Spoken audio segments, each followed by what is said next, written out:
terrible situation what we have to deal right now. Like, I just want to tell my own little bit sad story about my mother. Like, my mother's parents were deported during Stalin's time, or even before Stalin's time, to middle of Russia, from Kharkov region, and so my mother is actually Ukrainian Jewess, so it's actually double problem. So and actually we had a meeting here when we had a Jewish lady, and they said, yes, my mother is Ukrainian Jewess, and she actually have to, from childhood, she was told to hate Jews. And so I grown up in a situation like you weren't allowed to say any nationality. In the middle of, it was like Preduralia. So my parents were so apolitical. They hate politics. They absolutely hated politics. They didn't join any Russian parties in Soviet system, and I couldn't understand why. Because if you want to achieve something in Russia, you have to join Communist Party. And both of them were engineers, like the top engineers. But so absolutely apolitical.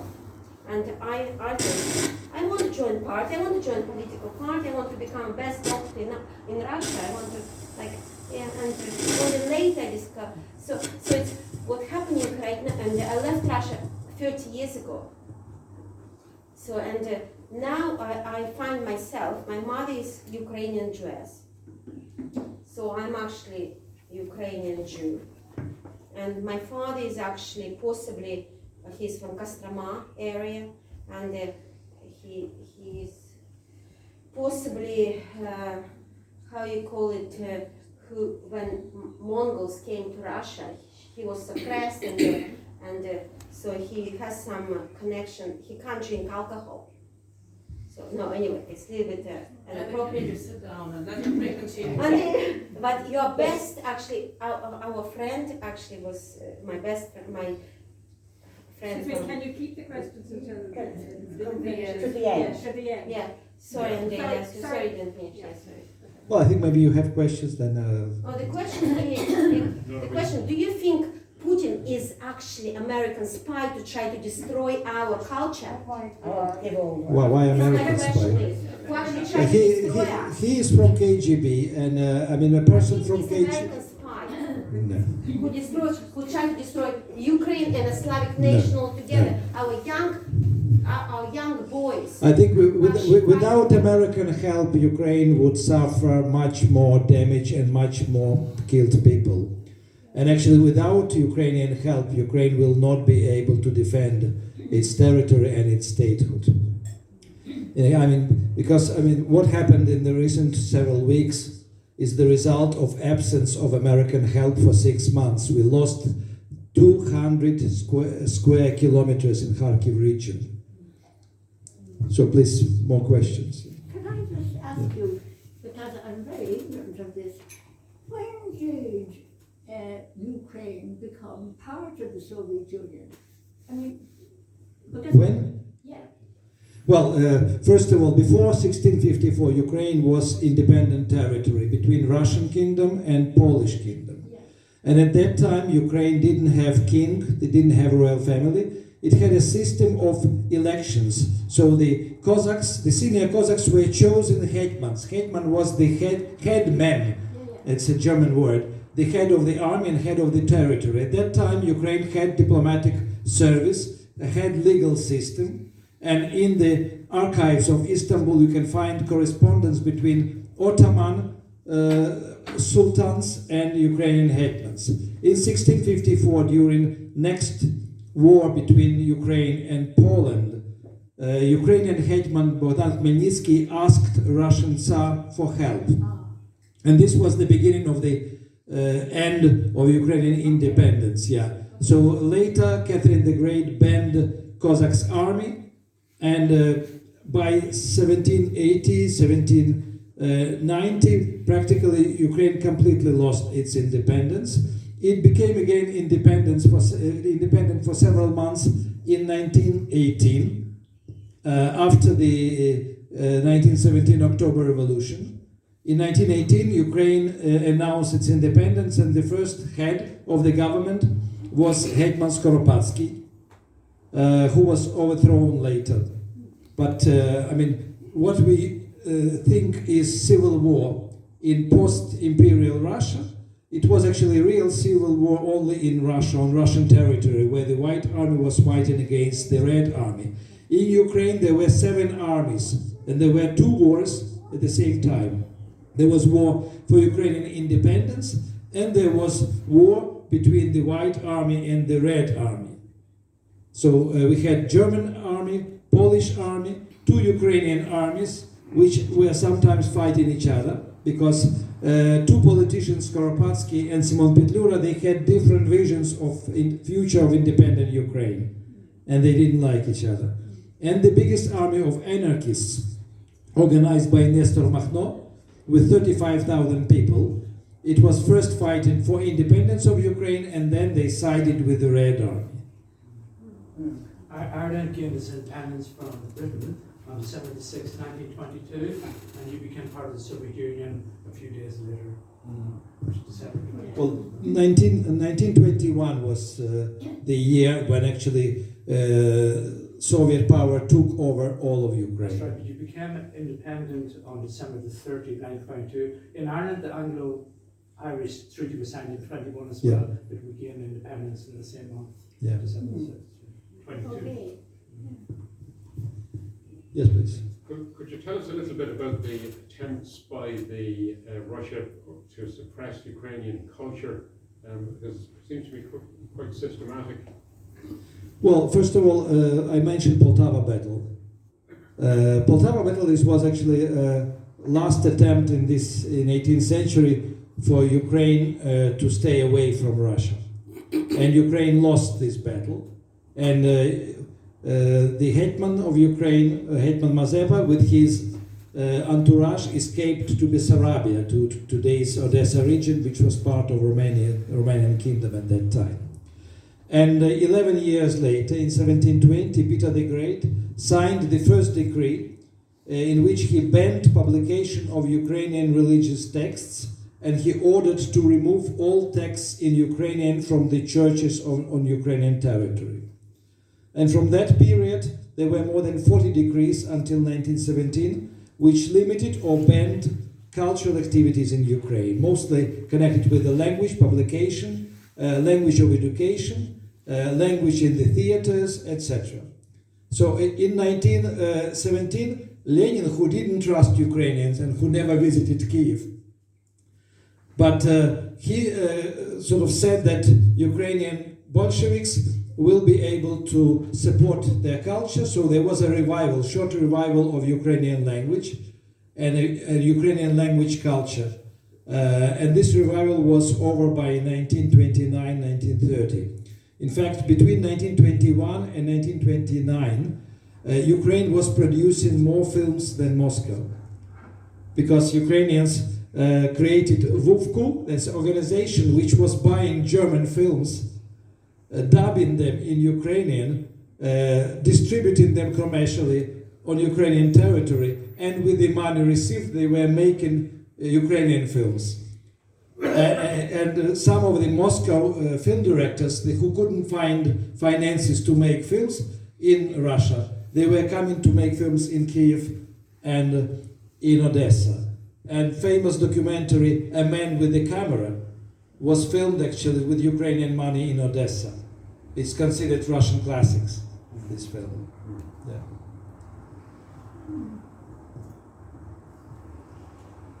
I have Yes, a please. question here. It's from Eastern Europe, Latvia actually, and it's a former housemate of mine. And he said, ask him, what is he thinking about the total mobilization to start on the 20th of May? 18th of May. Was it 18th It of May? is 18th of May, yeah. I mean, this is a new decree, which is called about mobilization, but not total mobilization. The first idea is that everybody who is liable for the military service should be registered with the enlistment office, because lots of people were not registered, and lots of people are not living according to their official addresses. What will happen next? Some people will be mobilized because Ukrainian army lacks people now. I mean, we don't have official numbers of how many Ukrainian soldiers are wounded or killed, but obviously to stand against Russian army, it's very difficult. You need people. I mean, sometimes we lack ammunition and weapon, and now the situation is that the ammunition is slowly arriving after 6 months delay, but we need people to stop advances of Russia. I want to remind you that in the beginning of the war, one of Russian generals said that we will win anyway because we can sacrifice 40 million people, men, and Ukraine can sacrifice only 4 million. The average age of the Ukrainian army is 43. Yeah. So they're going to drop it from 27 to 25. Yeah, several hundred thousand Ukrainians volunteered in the beginning of the war to go to front lines to defend Ukraine, and they were mostly between 30 and 60 years old. Okay. Yeah. Now the mobilization age is 25, so if you are under 25, you should be registered with enlistment office, but you will not be mobilized. You will not be sent to the front line. May I add that according to our constitution, we have obligation to defend our country as well, so it's very important. But do you think actually it should be some negotiation, actually peaceful? With whom? Sorry? With whom? With whom? I assume with Putin. With Putin. Putin one day before full-scale invasion said that he is not going. Donald or whoever is running America or somebody, I don't know, who is actually running this war? Who is actually in control of this war? It's much more Do complicated. you really believe that America has launched this? Well, America is supporting, Really? of course. America is saving Ukraine together with Britain, Exactly. together with Ireland, France. You don't want Ukraine to be saved? I want Ukraine to alive. I want our children to survive. I'm working with a lot of Ukrainians. I'm working Well, with who is killing Ukrainian children? But same like Russians, Russian. country, but because Putin is American spy. He is not. He is.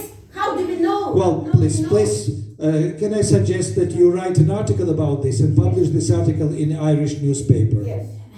I mean, I am not prepared to. Actually, it's a very well Excuse me, it's not controlled. your evening. Putin You is can American ask spy. one question, and please be calm. Yeah, Putin is American spy. Please, Okay. you can Can't have American president. You can Actually, go to the ambassador. Russian Okay. embassy. Sorry, this is not part of the Speak with evening. Russian ambassador.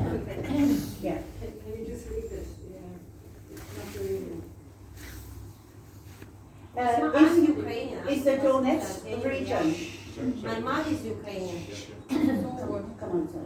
We either have to end this or you have to. No, we don't have to Sorry, end it. You're going to I stop didn't say talking. anything in a This broken this- tone. this event will be You have so- spoken already. You have said your say, so please do not Against, speak against, anymore. against. Yes, that's The enough. war should stop. Excuse me, It's excuse me, like, No, no. excuse me. Go to the Orwell Street and say, We need to please stop to the war. We Russian need our children ambassador. to Please. stop being killed. Okay. I will tell you in Russian. Sorry, this is the chair of the club who's requesting you to be silent or to leave.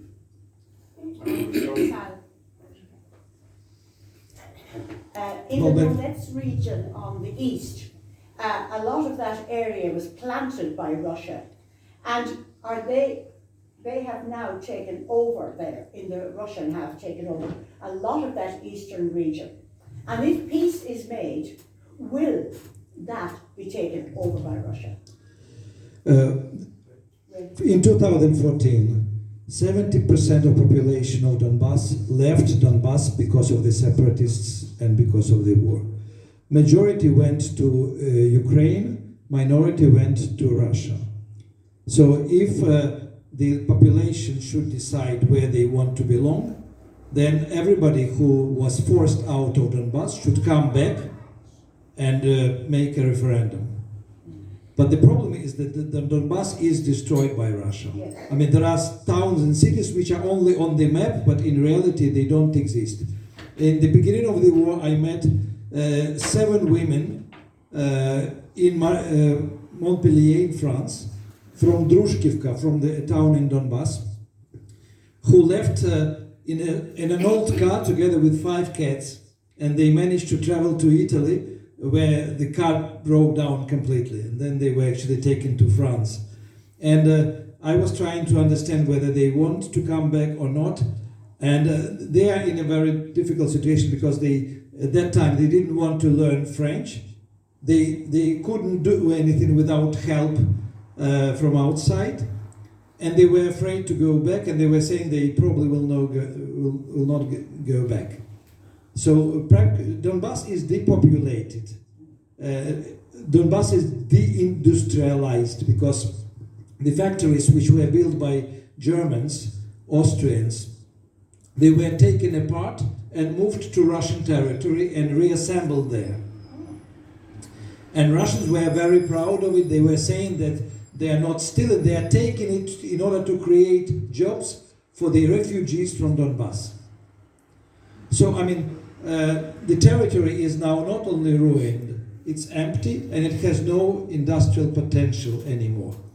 And first of all, in 19th century, Donbass was developed not by Russians or Ukrainians, it was developed by Belgians. And these were the biggest Belgian investments there, the mines and the metalworks, steelworks. Yeah. I heard somewhere that Russia is very keen to take over Ukraine because of their minerals, the lithiums and oil. In America as well, and Europe.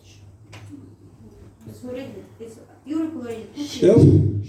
Помолчите, пожалуйста. No, What you're you're not saying.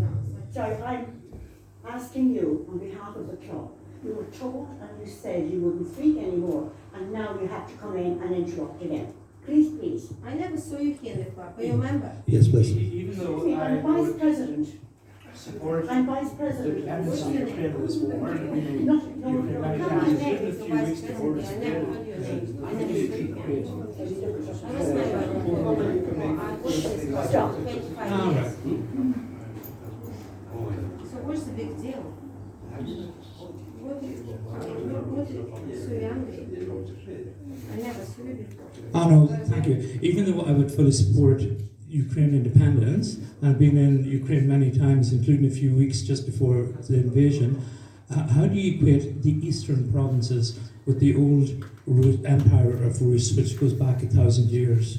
Does that give some sort of sense of legitimacy to Russia wanting that in the eventual treaty that will be signed, and they'll probably get it anyway? Well, there are geographical borders, ethnic borders, and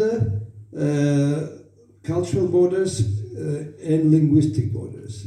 So the Ukrainian language was pushed out because Ukrainian language was spoken everywhere in Donbass, in Kuban, in Northern Caucasus, in Stavropol. Why? Because when Catherine the Great banned Cossacks' army, those who wanted to stay as soldiers, they were allowed to move to the border with Chechen Republic and North Caucasus to guard the border. So these were actually the descendants of the Ukrainian Cossacks who retained the language and the culture. And even today they are singing songs in Ukrainian. Donbass had a mixed population. There were towns where people spoke Ukrainian, like Kremenna, and of course there was Donetsk, where everybody spoke Russian, and there was Lugansk, where 40-30% of population of Lugansk region was Ukrainian speaking, but lots of people there, they came from Russia during the industrialization of 1930s and 40s. Yeah. So I'm not a political expert or geopolitical expert, but I think if you allow one country to change the borders, it means that the other countries will reconsider historical agreements, and they will decide also. I mean, like Putin is forcing or pushing Venezuela to annex huge piece of land in Guyana. Once actually Putin started shelling Ukraine, North Korean leader decided to restart the nuclear tests. So I mean, once you start the aggressive actions, they will be immediately echoed or repeated by somebody else around. So I mean, if Ukraine agrees to give land to Russia, then you will have immediately Serbia taking part of Bosnia, and you will have immediately domino effect, and there will be no peace in Europe, because I mean there are historical grudges between Austria and Italy, and if you look deeper, if you have far right politicians coming to power like Orban, then you will have the same situation in Central and Western Europe. Ireland's another part. Yeah, sure. We have the same problem here. Yeah, yeah. Okay, so ladies and gentlemen, I'm just conscious Andrey's had a very, very long day. He's been like performing twice over. Unless there are any further questions or comments, I suggest we close the evening and thank our guest in the time-honoured way. Okay.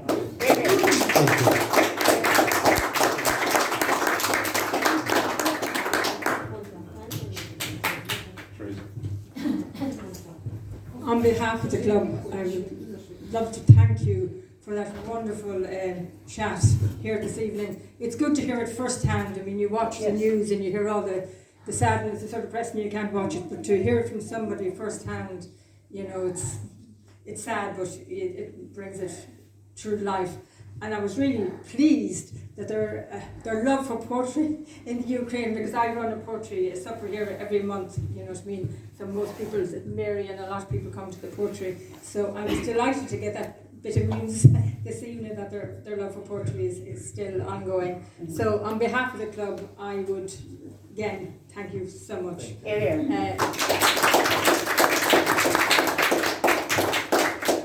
Honoured and delighted that the Ukrainian ambassador is here with us this evening. A very, very warm welcome to you. And we will see you in the club, because we will organise an evening for you. Yes. So all the Ukrainians are very, very welcome here this evening. Okay, thank you. Thank you. And thank you, Thurlik, for setting this in motion. And Thurlik is one of our new members. Thanks, Teresa. Right, thank you.